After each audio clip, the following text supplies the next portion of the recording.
Assalamualaikum warahmatullahi wabarakatuh. Perkenalkan, nama saya Nur Farizal, NIM channel 19025. Saya akan menjelaskan tentang pasal 6 Undang-Undang PPh nomor 7 tahun 1983 ayat 1, menjelaskan tentang besarnya penghasilan kena pajak bagi wajib pajak dan bentuk usaha tetap yang ditentukan berdasarkan penghasilan bruto yang kemudian dikurangi dengan beban-beban biaya. Biaya ini dibedakan menjadi dua, yaitu biaya yang mempunyai masa manfaat tidak lebih dari 1 tahun dan biaya yang mempunyai masa manfaat lebih dari 1 tahun. Untuk biaya yang masa manfaatnya tidak lebih dari 1 tahun, itu berarti beban biayanya terjadi pada tahun bersangkutan atau tahun itu juga. Dan untuk beban biaya yang masa manfaatnya tidak lebih dari 1 tahun, maka beban biayanya tidak terjadi pada tahun itu saja, sehingga pembebanannya dilakukan dengan cara penyusutan dan amortisasi.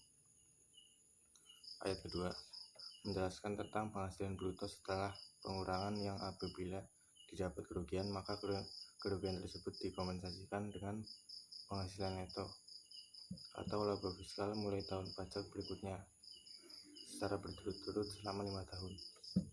Ayat ketiga menjelaskan bahwa untuk orang pribadi sebagai wajib pajak yang berada di dalam negeri akan mendapatkan potongan atau pengurangan dari PTKP, penghasilan tidak kena pajak. Tarif PTKP untuk wajib pajak sebesar 54 juta, dan ada penambahan, yaitu untuk wajib pajak yang berstatus kawin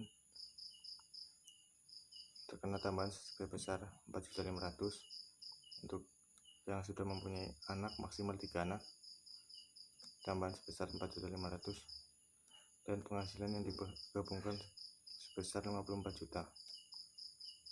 Tarif PPh wajib pajak pribadi. Penghasilan kena pajak. Penghasilan tahunan hingga 50 juta, tarif potongan pajaknya sebesar 5%. Penghasilan tahunan di atas 50 juta sampai 250 juta, tarifnya sebesar 15%. Dan penghasilan tahunan di atas 250 juta sampai 500 juta, tarifnya sebesar 25%. Penghasilan tahunan di atas 500 juta, penghasilan kena pajaknya sebesar 30%. Tarif PPh wajib pajak badan. Untuk wajib pajak badan, besar tarif PPh-nya yaitu 25%. Pasal 17 ayat 2A berlaku mulai 2010. Untuk wajib pajak badan berstatus perusahaan terbuka dengan jumlah saham sekitar 40% dan diperdagangkan di BI, maka akan dibebankan sebesar 5% di bawah tarif pajak penghasilan. Pasal 17 ayat 2B. Angsuran diberlakukan dalam pembayaran pajak agar wajib pajak tidak terlalu diberatkan dan mendapat keringanan untuk membayar pajak. Tarif angsuran untuk wajib pajak orang pribadi pengusaha tertentu yaitu 0,75% dikali omset bulanan tiap masing-masing tempat usaha. Untuk wajib pajak orang pribadi selain pengusaha tertentu yaitu PKP dikali tarif PPh 17 ayat 1 huruf A Undang-Undang PPh. Untuk wajib pajak badan yaitu PKP dikalikan 25%. Sekian dari saya. Wassalamualaikum warahmatullahi wabarakatuh.